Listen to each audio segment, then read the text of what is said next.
Les thèmes qui vont être développés ici balayent ces dimensions de la mobilité et sont hyper importants, hyper impactants. C'est pour ça que les productions que vous pourrez faire sur ces enjeux peuvent avoir un impact sincèrement considérable. Vous allez voir, c'est du concret. Et si vous vous remuez les méninges, si vous suez un peu, peuvent en sortir des réalités qui seront applicables demain, des choses qu'on n'a pas encore pensées. Et donc, bravo d'être là, merci pour votre sérieux, ça va envoyer du très lourd. La première problématique que nous allons aborder va être celle de la mobilité des personnes, ce qu'on entend le plus souvent par mobilité des personnes, particulièrement des transports en commun, puisque notre partenaire c'est Transdev. Je vais remercier dans un instant Frédéric Safroy qui me rejoindra. Comment est-ce que ces mobilités de personnes, si on se projette dans la transition énergétique, quels sont les transports en commun de demain? Voilà, quels sont les enjeux qui vont être liés à ça? Quels sont les services? Quelle est l'expérience utilisateur de quelqu'un dans un transport en commun? C'est quoi des transports en commun optimisés? C'est quoi des transports en commun sobres? C'est quoi des transports en commun qui donnent envie? Bref, ça va être assez à Frédéric de nous dire à quel point cet enjeu est important, nous le détailler dans un instant. Donc, mon propos, c'est d'essayer de tracer un peu les enjeux du sujet de la mobilité des personnes. Et si je reprends ce qu'a pu dire Gwendal, sur ce sujet-là, on va pouvoir aller sur pas mal d'axes, dont celui qui est peut-être pas celui auquel on pense en premier, qui est celui de la sobriété, ou on peut parler de frugalité. Je vais essayer d'éclairer ça juste après. D'abord, rappeler que le sujet de la mobilité des personnes est un enjeu absolument majeur. Quelques chiffres pour saouler tout le monde, mais qui fixent un peu les idées. En mobilité de longue distance, c'est-à-dire supérieure à 100 km, il y a en France 1 milliard de trajets par an, pour une valeur de 400 milliards de kilomètres voyageurs.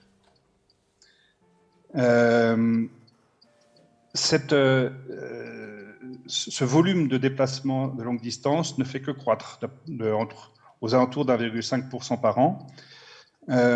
Et malgré un certain nombre d'efforts qui sont réalisés ici ou là, les parts modales dans le transport de longue distance varient relativement lentement, ce qui fait que même avec une augmentation de la part des transports en commun, on est toujours dans une augmentation des volumes, que ce soit pour la route ou pour l'aérien. Si on regarde pour la courte distance, on va trouver à peu près les mêmes constats, c'est-à-dire qu'on est à 600 milliards de kilomètres voyageurs par an. Et là encore, la part du ferroviaire est un peu supérieure, mais l'évolution telle qu'elle est tracée aujourd'hui, on va dire toutes choses égales par ailleurs, nous amène, quels que soient les scénarios plus ou moins ambitieux, à une augmentation des volumes de la route et de l'avion. Ça, sur la courte distance, il n'y a pas l'avion.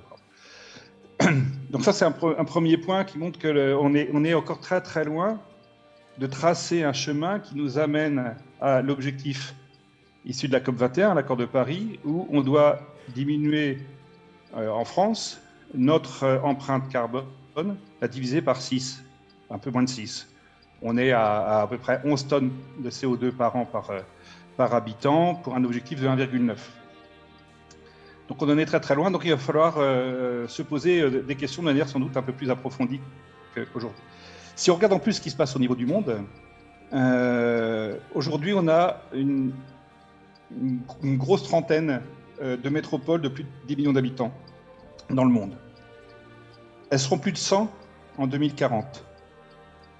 Et des villes comme Lagos ou Kinshasa sont prévues faire plus de 80 millions d'habitants en 2100.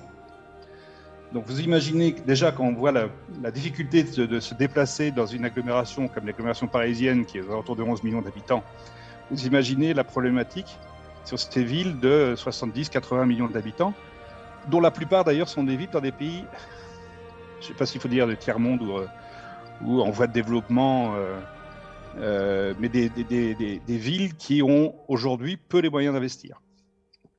Donc la problématique de la mobilité, elle va être cruciale et elle va être internationale, et ces dimensions vont croître presque exponentiellement par rapport à aujourd'hui. Si c'est un enjeu majeur, c'est aussi une activité, la mobilité, qui a un impact majeur sur nos sociétés. Je parlais tout à l'heure des émissions de gaz à effet de serre, enfin de réchauffement climatique. On est aujourd'hui sur le transport aux alentours de 30% du total des émissions qui sont liées au transport. Donc 80% plus de 80% sont liés à l'usage de la route. Mais il n'y a pas que les gaz à effet de serre, il y a la pollution atmosphérique. Aujourd'hui, on estime que la pollution atmosphérique à laquelle participe le transport ou la mobilité, c'est 50 000 morts par an en France, c'est 400 000 en Europe, c'est 8 millions dans le monde, tous les ans. C'est aussi la pollution sonore. La pollution sonore, du fait en particulier des impacts sur le sommeil, c'est 10 000 morts par an en France. Pardon, en Europe, excusez-moi.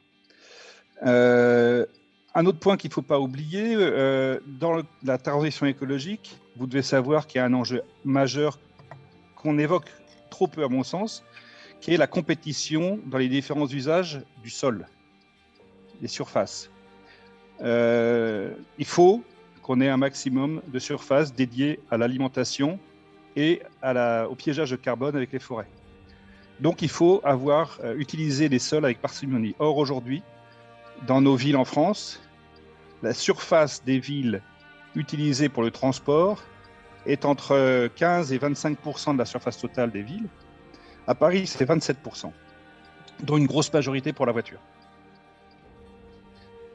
Ensuite, la mobilité de demain, c'est aussi une mobilité qui va être traversée par des contraintes extrêmement importantes. J'ai parlé des 1,9 tonnes de CO2 par habitant. N'oublions pas aussi qu'aujourd'hui, la quasi-totalité, on va dire l'écrasante majorité des transports motorisés sont sur la base du pétrole. Or, on sait que dans les décennies qui arrivent, on va arriver à la fin de la société du pétrole. Ensuite, j'ai évoqué à partir de l'utilisation de l'espace, il va y avoir dans ces villes de plus en plus grandes, il va y avoir un véritable problème d'intégration urbaine.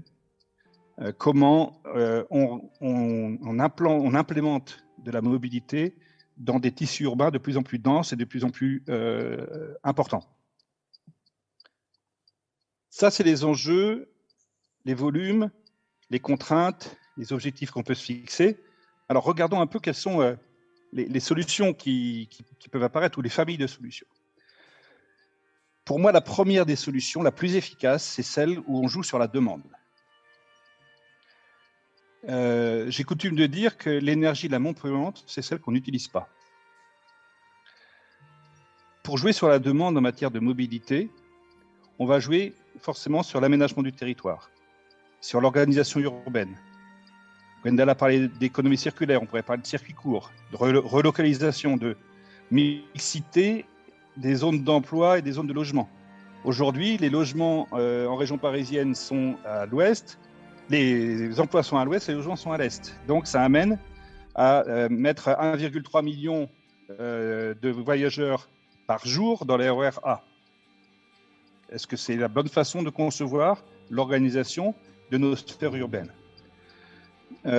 Autre solution, le télétravail, les centres de coworking qui permettent d'éviter d'avoir à se déplacer quotidiennement pour se rendre sur son lieu de travail. Quand je parle de coworking, c'est vous allez dans un endroit où vous pouvez vous connecter, mais qui est à distance de votre bureau, mais avec tous les moyens physiques, informatiques nécessaires pour pouvoir travailler. Une fois qu'on a joué sur la demande, qui est un sujet qui est complexe et qui comprend un certain nombre d'irritants aussi, hein.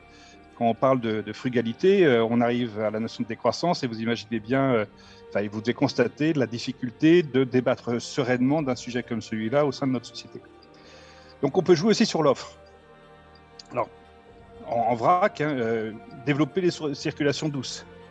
Développer les circulations douces, ça veut dire qu'il faut travailler sur des réseaux de pistes cyclables. On inaugure actuellement le RER-V en région Île-de-France, donc un RER vélo, donc qui permet de faciliter une partie des trajets en vélo sur des distances de quelques kilomètres, des notions de vélo partage et beaucoup de choses aussi autour de l'intermodalité. Aujourd'hui, vous prenez un vélo enfin, prendre le vélo dans les transports en commun reste très souvent un véritable gymkhana.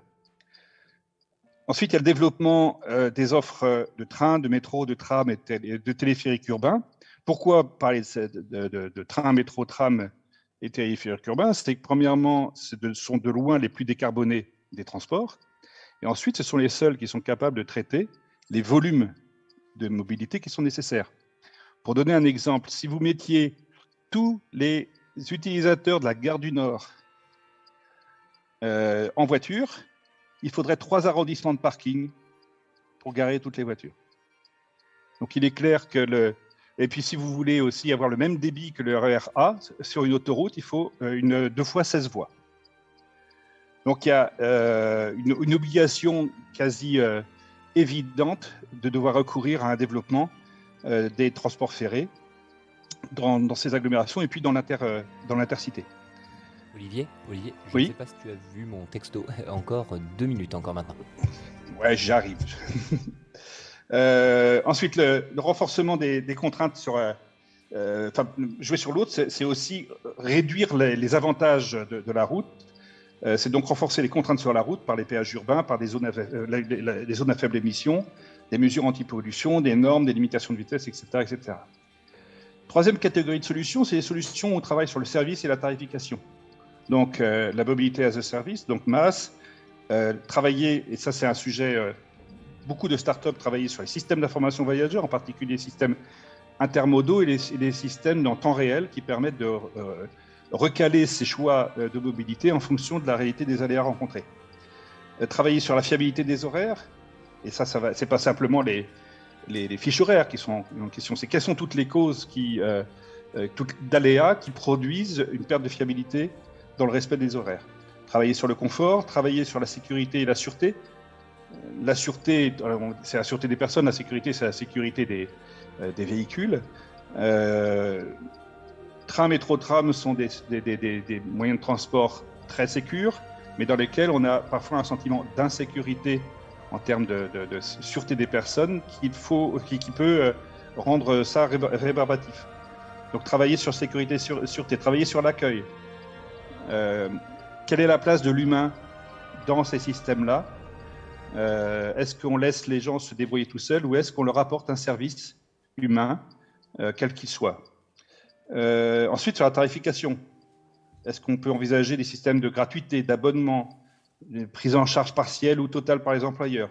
Donc, il y a toute cette catégorie de solutions autour des services et de la tarification. Et pour finir, il y a deux autres catégories.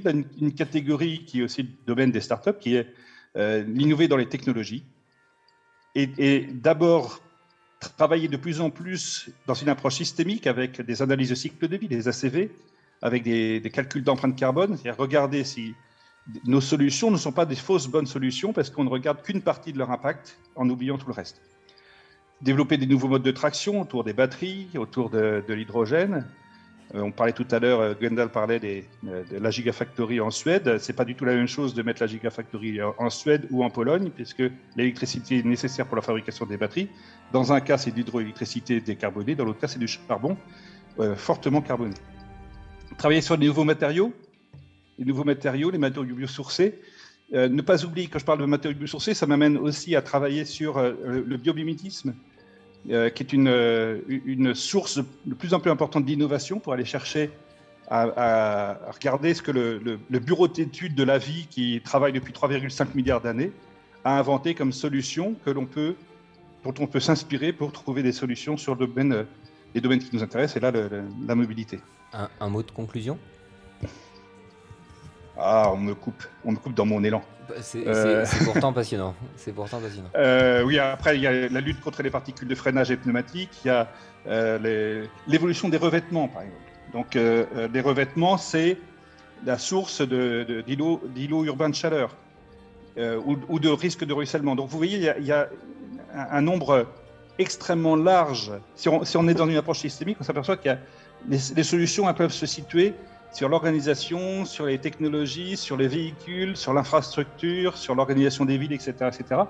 Et ça doit, à mon avis, motiver les plus innovants d'entre vous pour aller chercher des solutions intégrer les bouts de solutions auxquels on n'a pas pensé, etc., etc. Et donc, c'est un domaine dans lequel l'innovation est possible, est souhaitable et je dirais presque évitable. Merci Gwendal, effectivement on est partenaire depuis maintenant plusieurs années, mais au niveau de l'accélérateur Neoma. Bonjour à tous et à tous, donc Frédéric Safroy, moi je travaille au niveau de la direction Transdev Rouen, plus connue sous l'appellation TCAR pour les résidents ici de la métropole de Rouen. Donc nous sommes opérateurs d'une grande partie du réseau Astuce, où nous opérons à peu près 50 millions de voyages par an sur le territoire de la métropole de Rouen-Normandie. Alors, ce hackathon, effectivement, prend place dans le mois de Rouen-Normandie, capitale du monde d'après, avec vraiment des conférences. On aimerait être partout, mais il faut faire des choix et vraiment beaucoup de conférences et de salons extrêmement intéressants. Quand on parle du monde d'après, du monde de demain, le monde de demain, c'est déjà en grande partie choisir la façon dont on va se déplacer demain. Parce que finalement, la mobilité est quand même au cœur de nos vies, consciemment, inconsciemment. C'est un des premiers points bloquants pour le retour à l'emploi. C'est vrai que quand on est dans des grandes agglomérations, on ne se pose pas trop la question, mais dès qu'on s'éloigne en première couronne, deuxième couronne, troisième couronne, et puis en territoires ruraux, ça peut être vite un vrai frein de retour à l'emploi. Donc quand on parle du monde de demain, du monde d'après, c'est aussi imaginer, construire la mobilité que l'on va choisir demain. Olivier a largement décrit le contexte, je ne vais pas y revenir, les accords de Paris, tous les efforts qu'il faut faire. Si je le décline au niveau local, au niveau de la métropole de Rouen, ce sont 60% des déplacements qui sont aujourd'hui faits en voiture individuelle, en général d'ailleurs en voiture sans passagers. Et 40% des déplacements qui font moins de 3 km. La photo aujourd'hui sur ce focus-là, et une part du transport en commun autour de 15%, donc 15% des passagers qui prennent les transports en commun, ce qui est dans la moyenne des métropoles et des grandes villes de province. Paris est une exception, un taux plus important évidemment, mais on voit qu'on a vraiment une marge de progression extrêmement importante. Alors, comment on progresse ? Pareil, Olivier en a parlé dans son propos introductif. Mais d'abord, c'est investir. On peut souligner les efforts mis avec des effets d'annonce là et des annonces, pardon, pas des effets d'annonce, mais des annonces qui sont faites chaque jour de viser 2030. C'est un parc de transport en commun zéro émission, quelle que soit encore la technologie que l'on va avoir, principalement de l'électrique notamment. Plus en avant, pour Théor, pour les personnes qui connaissent le réseau, c'est 100% de Théor zéro émission en 2026. En 2026, c'est demain, hein, pour un opérateur de transport, pour un renouvellement de flotte, pour former le personnel de conduite, former la maintenance, avoir les installations de recharge, complètement changer de technologie. C'est maintenant que nous lançons les travaux. Et puis, si on reprend un petit peu de hauteur et d'ambition, l'objectif affiché au niveau de la métropole de Rouen, c'est en 2050, c'est 20% de transport en commun, 30% de transport en vélo et 30% de marche à pied. C'est vrai qu'il faut parler de la marche à pied, ça peut sembler un mode de transport dépassé, mais la marchabilité, c'est un terme qui est utilisé, de dire de comment on accompagne les transports pour la marche à pied. On peut penser que c'est contradictoire pour un opérateur de transport de promouvoir la marche. Quand vous êtes en centre-ville, si vous prenez un Théor pour 2 stations, alors que là vous auriez pu le faire à pied en étant bien indiqué, entre guillemets, vous libérez une place à bord sur un réseau de transport qui peut être parfois saturé à certaines heures de pointe. Et donc, vous libérez de la place à bord pour d'autres passagers, voire d'autres modes de transport en intermodalité. Alors, tout ça, c'est de la technologie, c'est de l'investissement. Évidemment, c'est lié à l'usage dont on fait de cette technologie. Il se trouve que le territoire de la métropole est en pointe européenne sur le développement des services d'expérimentation en véhicules autonomes. Pareil, le véhicule autonome, il a un intérêt quand on le conçoit intégré dans un réseau en mode partagé. Si chaque habitant de la métropole demain à son véhicule autonome. Ça veut dire qu'on va avoir 500 000 véhicules autonomes qui vont circuler sur le territoire de la métropole. Donc les constructeurs automobiles vont peut-être être contents. Mais on n'a pas résolu des problèmes d'engorgement, de comment on occupe, et Olivier en parlait, l'occupation de l'aire urbaine, à quoi on dédie 1 mètre carré de route. Si on pousse la réflexion, un véhicule autonome partagé, une flotte de véhicules autonomes partagés, demain ça veut dire plus de parking. Vous commandez un véhicule, il vous dépose, il repart. On oublie le fait de devoir stocker des véhicules en centre-ville, donc utiliser ces espaces-là pour d'autres usages. Les challenges, et notamment, alors après, pour tout ce que j'évoque là, c'est l'idée que ça fasse de résonance pour vous, pour imaginer des développements et des innovations. Le challenge, il est premièrement sur l'intermodalité. L'intermodalité, c'est quoi? C'est que aujourd'hui, quand on se déplace, très rarement, on ne fait plus un seul mode de transport. On va commencer, on part de chez soi, on part par exemple en vélo, on va à une gare, on prend un train, ensuite on prend un bus. Si on a un vélo pliant, on va l'avoir avec soi. Ou on prend sa voiture, on se gare, on prend un transport en commun. Et donc c'est comment on offre ce qu'on appelle dans l'industrie du transport un transport sans couture, le plus fluide possible, avec des services autour, des services à bord, des services sur les points relais, pour ne pas avoir une rupture de charge dans ce parcours, et être le plus fluide possible. Parce que si on manque de fluidité, s'il y a un grain de sable à un moment dans le parcours, eh bien on va laisser tomber et puis on va retourner à la voiture. Alors parfois sans les coûts, là aussi, parce qu'on se dit souvent ça va coûter moins cher de prendre une voiture. On n'a pas conscience des coûts fixes d'assurance, de parking. Donc on se dit souvent c'est la meilleure solution. Non, il faut aussi accompagner les personnes pour leur faire prendre conscience, quand on compare les modes de transport, d'avoir tous les coûts. Et c'est pas forcément évident en tête de savoir si demain matin quel va être le transport qui va me coûter le moins cher. C'est pas forcément évident. Donc l'intermodalité, développer des services vélos. Je peux citer deux innovations de services qui viennent d'être lancées là en septembre sur le territoire de la métropole.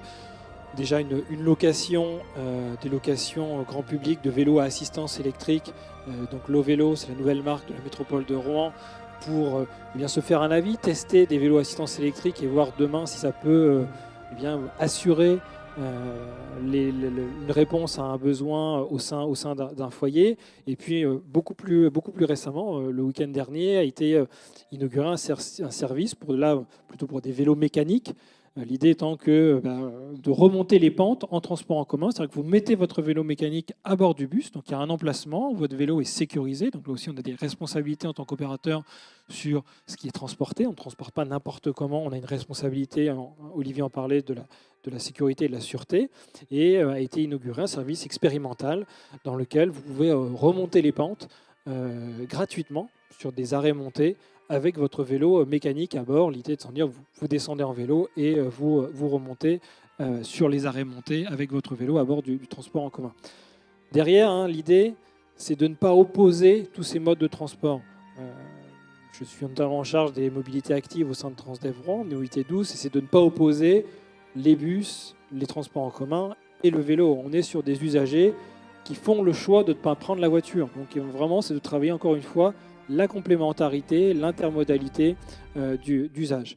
Et je terminerai sur ce point. Vous avez compris, je parle d'usage. D'usage, ça renvoie au comportement, ça renvoie à l'humain, à l'homme. Olivier en parlait effectivement avant. C'est comment on donne envie, j'ai même donné envie, comment on redonne envie après la crise que l'on a traversée. Allez, je parle au passé, je suis optimiste. Mais la crise sanitaire, économique que l'on a traversée et que l'on traverse encore.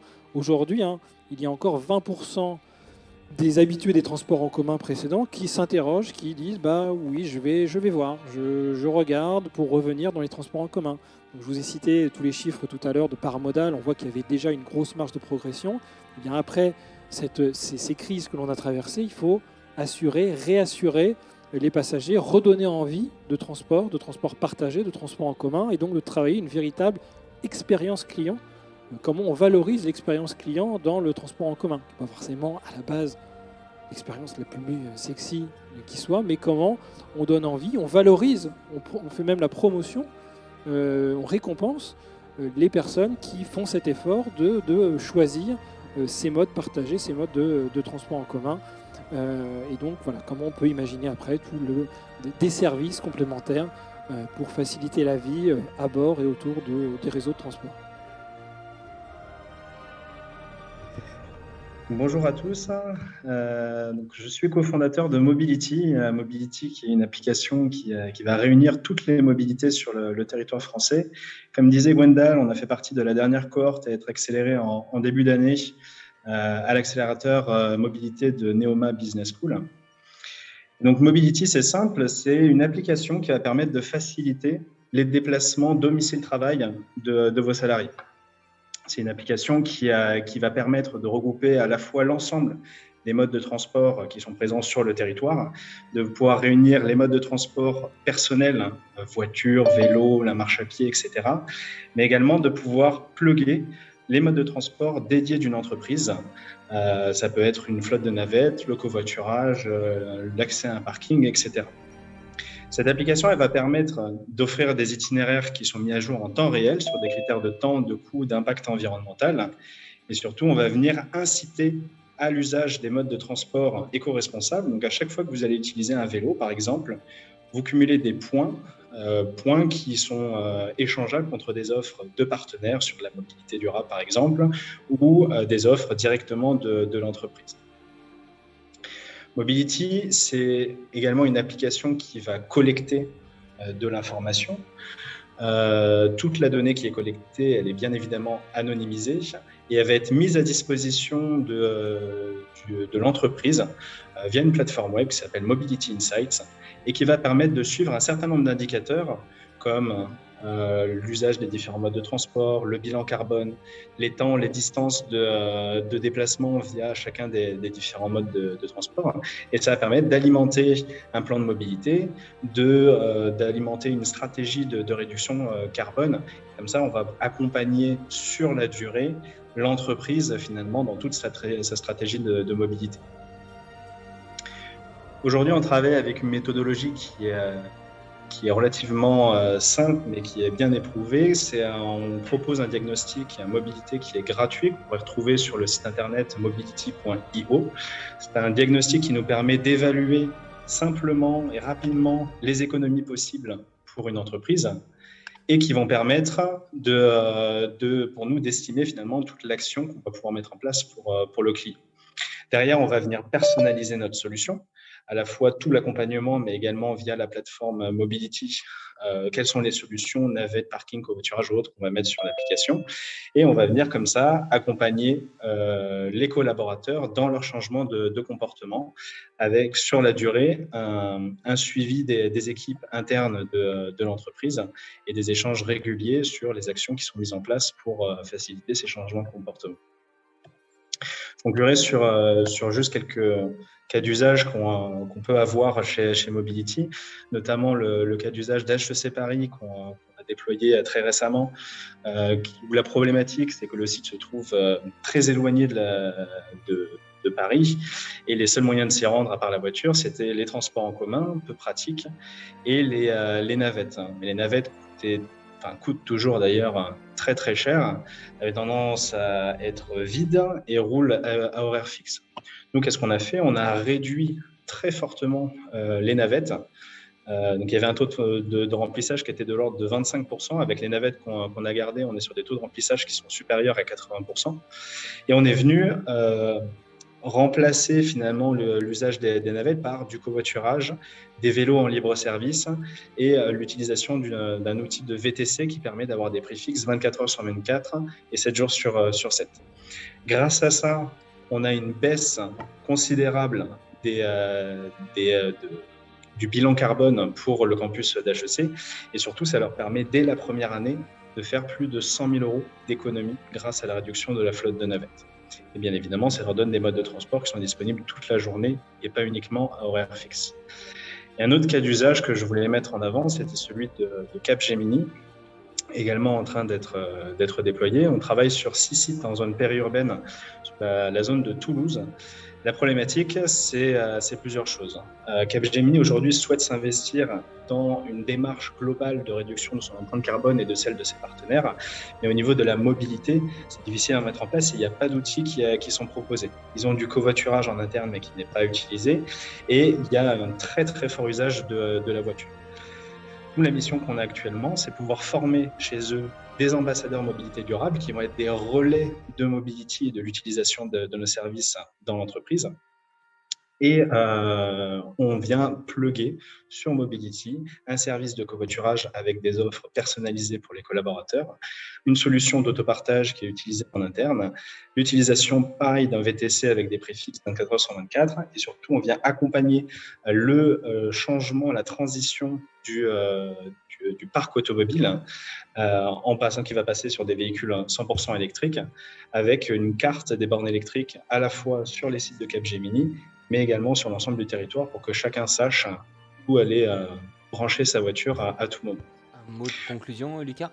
Mot de conclusion, Mobility, c'est une solution personnalisable pour l'ensemble des entreprises pour leur stratégie de mobilité. Vous pouvez retrouver tous nos services sur le site internet mobility.io et je me ferai un plaisir de répondre à vos questions suite à l'événement si vous en avez.